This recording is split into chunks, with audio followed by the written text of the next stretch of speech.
1. This happened about a week ago, and I'm still royally miffed about it. So I was sitting and watching the telly when my home phone rings, and expecting other calls that day, I answer. It is a woman with a very heavy accent. I wouldn't want to guess where from, but it made her very difficult to understand. I shall be me, and she shall be rude lady. Hello? Yes, hello. I was just calling about your offering this time. Pardon, I can't quite hear you. I said very clearly that I was just calling about this offer. I see you are advertising about the installation of the instructions. I'm sorry, the what? I said, stupid idiot, the offer that you are advertising on insulations that you are doing. I'm really sorry, but I think you have the wrong number. You called my house phone. No, you stupid person. I have called correctly from your advertisement on leaflet. Look, don't you dare call me stupid when you have clearly misdialed the bloody number. I'm telling you, woman. You have called my home, my personal house phone. I'm not a business. I will call you stupid as you are clearly a stupid person who has no clue how to run a business. I'm telling you, stupid idiot, that I have called the right number. Now, do you help me with this, or do I get you fired for being too stupid? Right. I'll ask you once more before I hang up. Read out the number on the leaflet. Go on. Tell me the number, and I will prove that you have misdialed. Fine. Listen closely. Stupid person. She gives me my home number. Do you see? Let me read it again. Reads it slowly and clearly. And again, it is my home number. Now do you see, stupid person? You see I'm right. Look, I don't know what to say here. That is the number for my personal house phone. I don't know where you got the leaflet, but it must have the wrong number on it. I can't help you. I'm going to hang up now. I hang up, really angry at how rude she was, and hoping that she had gotten the hint. I was wrong. The phone rings again, and I answer, immediately recognizing her voice. Hello? Hello, yes. I'm calling about the offer you are... Look, lady, you've called my personal number again. I don't know why my number is in a leaflet, but I'm not the person you need to call. This is a... I've just had it with you. I called correctly the right number on your leaflet. And I'm sick of talking to someone so stupid, and I want to speak to your supervisor. Right now. And I should have you fired for being an idiotic, stupid little... Now she used some slur. Do you understand? That's it, I've had it. If you're too thick to get that you aren't calling an effing business, then I shall just keep hanging up on you. Now get the hint, and F off, you nasty twat. I hang up before she can get another word in, but the phone rings again immediately. I'm shaking in anger at this point. Hello? That's it. You give me the number of a supervisor right now. I will not be spoken to this way by... Don't you dare call me another word. Not another word. I'm sorry, but you can't have the right number. Read it out again. She tries to rant at me, but I tell her to shut up and read the number. She gives me the number, but this time one number is different. But hold on. The number is different now. Read it again. Same as before, one number different to mine. I don't believe it. You did call the wrong number. The one you read out is one number different to my house phone. You have misdialed. I have called correctly. I have the number on my telephone right now, you stupid person. I can see that it is my number. And on the leaflet, it is correct number, so... Oh. Wait, oh. Did you realize you made a mistake, stupid person? Goodbye. She hung up, hopefully feeling embarrassed and stupid. 2. In college, I was a tour guide for prospective students. You know, walking backwards and telling scripted puns. Technically, I was employed by the administration's office to do this, but in no capacity was I involved in admission decisions whatsoever. No one asked me which kids asked a smart question or who texted me through the whole tour, or anything. My entire job description was show up, walk the families around campus, answer questions about student life. For context, I'd give 3 to 6 hours a week to groups of 40+ people. So I was home for a break one Christmas, and in a large chain store I see a woman glaring at me. I didn't think much of it at the time because I don't know her, but as I progressed down the aisles I realized she was following me. She had a daughter about my age and they were whispering. All I was able to catch was, "No, that's definitely her." The woman approaches me and says, "Are you the girl who toured us around college?" I say yes. I bet you think you're pretty hot stuff, huh? Oh, what? My daughter had a rock-solid application, and her alumni interviewer said her chances were very good. 2 days after our visit, she's rejected. You're the only one affiliated with the university we spoke to that whole time. Yeah. Quiet, I'm handling this. I'm sorry to hear she wasn't accepted, but I have nothing to do with admissions decisions. I just give tours. I'm not an idiot. I know they tell you to say that.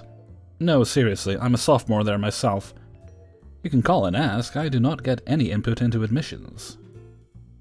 But you work for the admissions department. Okay, technically they hired me, but there are janitors who work for the admission department, and they don't get to decide who gets in. It's a specialized job. Quit your bull. I had near-perfect ACT scores. I bet I had better scores than you. At this point, I think my mom thought I was just catching up with people I knew, since there was a girl my age, but she started to realize something was wrong at this point. Just tell me why you didn't let me in. You can tell me. It's past now. Just tell me. Was it a community service issue? Come on, be honest. You can tell us. I really don't know. I have nothing to do with it, I swear. You can actually call and ask, and they will tell you tour guides don't get to decide that stuff. You bet we will be calling and filing a complaint and...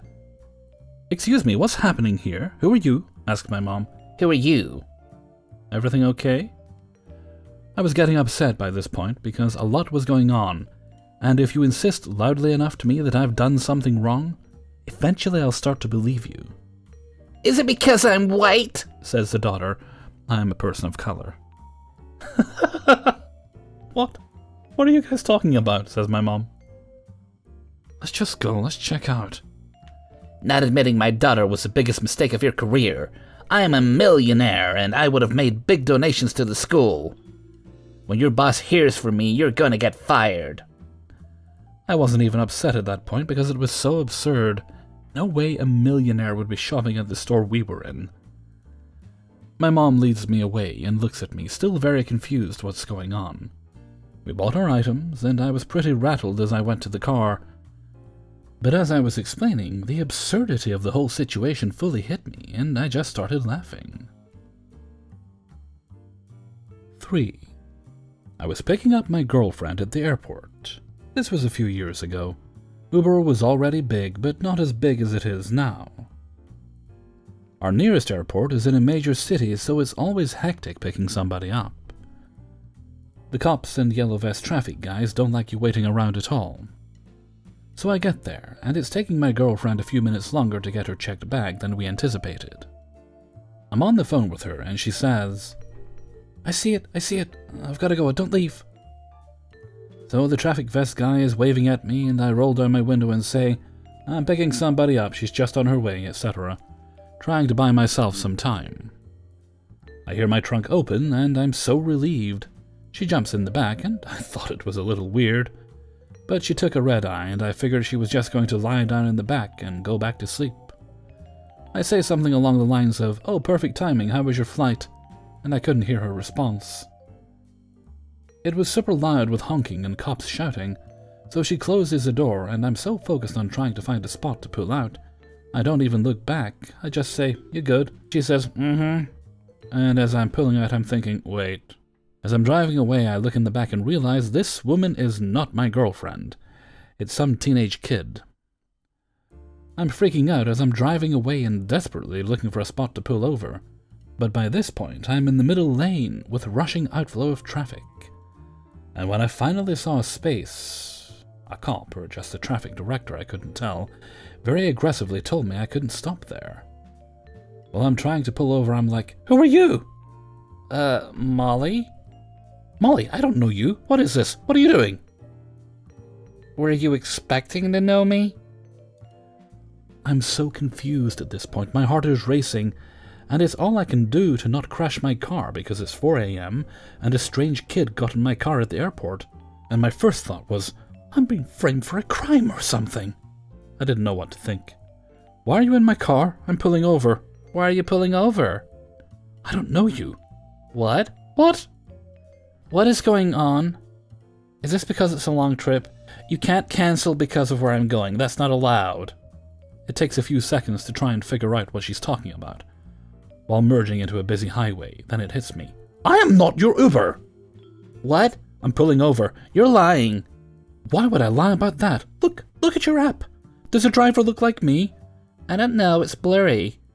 You're driving a Toyota Camry. You were my Uber, don't lie to me. There were dozens of Toyotas back there. How could you be so fucking dumb that you'd get into a strange car without checking first?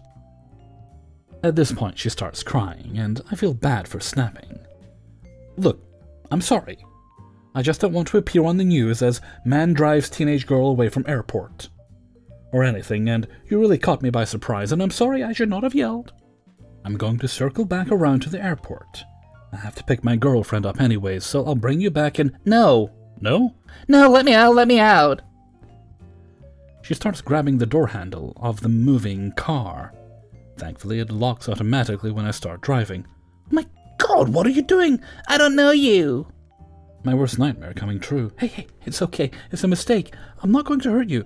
I'm taking you back to the airport. She's crying again. This might be a bit of an overreaction, okay? It's fine. I'm not dangerous. I'm just clueless. Look. I'm going back to the airport, see? I'm taking the exit. You knew! Knew what? You knew you weren't my Uber! Truly and totally my worst fucking nightmare ever coming true in this moment. No, I did not. I'm taking you to the airport, see? See, terminal sign. We're like 3 minutes away, seriously. Stop! I can't stop here, this is a highway. There wasn't even a shoulder. Stop, let me out, I don't believe you, stop, I don't believe you! I literally couldn't have stopped my car where we were without serious risk of causing a major accident, and it was not a safe space for a person to walk or even stand, so I was stuck. I'm calling 911, I'm calling 911 if you do not let me out! Look, we are a minute from the airport, you can see the terminal. Look! She continues sobbing. We get there, I park, and thank God she didn't call the cops. But I see my many missed calls and texts from my poor girlfriend. This girl bolts out of my car screaming, Help! Help! Help! Cops and guys in yellow vests, wherever they are, surround my car. I'm taken for questioning, and it takes so long that my car is almost towed. Thankfully, they allowed my girlfriend to park it. Thankfully, it created such a spectacle that my girlfriend was able to notice this happening and vouch for my being at the airport to pick her up, and not pose as an Uber driver to abduct a teenage kid, and park my car. By the end, the misunderstanding was completely sorted out, and the girl had calmed down, and she and her parents over the phone apologized and explained it was her first time traveling alone or being in a large city, and she was on edge. They never came right out and admitted fault, but did say they wish there hadn't been such a misunderstanding. Now I can look back and laugh, but at the time it was one of the scariest things I've ever experienced. And it was months until I could stop my car with the doors unlocked again. 4. So this happened a few years ago, long before this pandemic started. For context, I'm Mexican. I was fresh out of college and I decided I wanted to go on vacation to New York because I really wanted to see a Broadway musical. I convinced my mom to go with me because I didn't want to go alone, and my friends don't have that kind of money. She didn't want to at first because she had some very bad opinions about Americans, which thankfully changed after our trip, and she doesn't speak English very well. Thankfully for her, our second day in New York, we were looking for a place to have breakfast and entered a restaurant? I don't know if that's the name. They served pancakes, sandwiches, and cheesecakes, and had also some fruits and sodas to buy. Anyways, the place actually had only Mexican employees, so my mom didn't have to rely on me to order for her, which she appreciated, so from then on we ate all our meals there. The place didn't have any waiters though, so you had to order and then go pick your food up when they call for your turn, and bring it back to your table yourself. It was during our second day in New York that we ordered some sandwiches, and when our turn was called, my mom asked me to go get our food. However, when I came back with it, She asked me if I could also bring her another bottle of water, as she had already finished hers. She gave me money, and I went to buy her another bottle. I had arrived at the fridge, and was about to open it, when someone said in Spanish, "Excuse me." She had a weird accent that I had never heard before, so definitely not from Mexico. I quickly grabbed the bottle and turned to look at whoever had spoken, thinking they wanted to use the fridge. I was met with an old lady wearing a shirt and shorts with sunglasses on, and a camera hanging from her neck by a cord. Yep, definitely a tourist like myself. "Are you going to use the fridge?" I asked, also in Spanish. No, I wanted to know why our food hasn't arrived yet. We ordered almost half an hour ago. To her credit, she wasn't rude about it, mostly annoyed, which I understand. "Oh, no. You have to pick up the food yourself," I explained. "See the ticket they give you? It has a number. And when it matches the number in the sign above the counter, it means your food is ready." "But you brought food to that woman," she said confusedly, pointing to my mom. "Yeah, that's my mom. I don't work here." "But you're Mexican." She seemed to still be trying to make sense of the situation. She probably inferred I was Mexican because of my skin color, and because I had the same accent as the employees. "Yes, but I'm a tourist just like you," I kept trying to explain. "I live with 3 elderly people, so I know sometimes it takes them a while to understand something that goes against what they had at first believed to be the truth."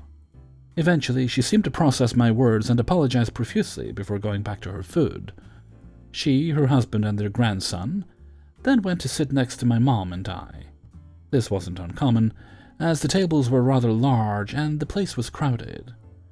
And we spent a good time talking about our experiences in New York, as well as our own countries. Turns out they were from Colombia. Eventually, it was time for us to go to the musical, so we said goodbye to them and headed towards Broadway. That was the first, and also the last time, to date at least, that I have been confused as an employee when I'm actually not. And I'm thankful it was a positive experience. 5. Here are some experiences I've had over the years with people I believe to be idiots in the wild. Once a grocery store worker with a California accent, heavier than mine, and mine is pretty heavy, noticed my tattoo on my left thumb and asked, "What's that?" Thinking that her eyesight was poor, I replied, "A Star of David." She then wanted to know what a Star of David is. California has a large and active enough of a Jewish community that I think is pretty moronic that someone who's grown up there would not know that the Star of David is the symbol of Judaism. I was recently in a grocery store in the queue behind a guy and his wife. The wife announced that she was going to run to grab one more item. The cashier was ordered by a supervisor to put their order on hold so as not to keep me waiting. The cashier complied with this instruction, but he muttered under his breath something to the effect of, "I don't know why I can't just wait for her to come back." I ignored the cashier's comment, but if I'd been kept waiting I would have said, "I should not have to wait while COVID is still a concern, because you approve of customers thinking it's okay to shop from the line." At all of my retail and food service jobs, I had many customers ask me what sort of things our competitors sell and at what prices. Don't know why the customers would think to ask me these questions instead of asking the other company. In my time in retail, I worked with more than one company that did not do price matching. I had countless customers say, "But X store does price matching." My response would be, "We have no affiliation with that store." To which many of these customers would respond with, "Yeah, so?" And I'd reply with, "Yes, so you have the option of going to that store." Why do restaurant and retail customers think that they're making some big, meaningful statement by purchasing something whilst complaining about high prices? Wouldn't it be a more effective statement to let the company know that they intend to buy comparable items at a cheaper price from a competitor, and then leave without making a purchase? At one of my retail jobs, and this is the last story, a man who was clearly fluent in English asked me what "as seen on TV" meant. Hey everybody, Hellfreezer here, and thank you very much for listening to Idiots in the Wild, number 22. And thank you very much to everybody who allowed me to use and sent in stories for use in this video. If you have a story yourself you'd like to send in, then please do send it along to kingofthecities@gmail.com. Now, it might take me a while to get to some of them sometimes, but I promise I'm not ignoring you. Some I've actually had for embarrassingly years. I just haven't found a place for them yet, but it is always my intent to use them. And they invariably will make it into a video at some point. I do really enjoy when I can feature stories from the Hellfreezer community. Speaking to some of the things in the last story there, we won't talk about the story with the mistaken Uber. I may have had a bit of a meltdown while recording that. I was so frustrated that stupid girl. We're not going to get angry about it again. But seriously, that guy could have had the crap beaten out of him because of her. Nope. We're not getting angry about it. We're going to be calm. Well, I'm going to be calm. But yeah, regarding the last story there, cashiers pretty much hate you if you're one of those people that decide to run away and do your shopping from the till. Now, I've done that in stores when there's not a queue. I mean, it's fine if you're not really keeping people waiting, but, for heaven's sake, read the room. If it was that important, you should have gotten it when you were going around the stores, or pay for your stuff and then go back and get it. Don't be a dick about it. Okay, and with that, I'm going to head off for now. So until next time, thank you very much for listening, and take very good care of yourself.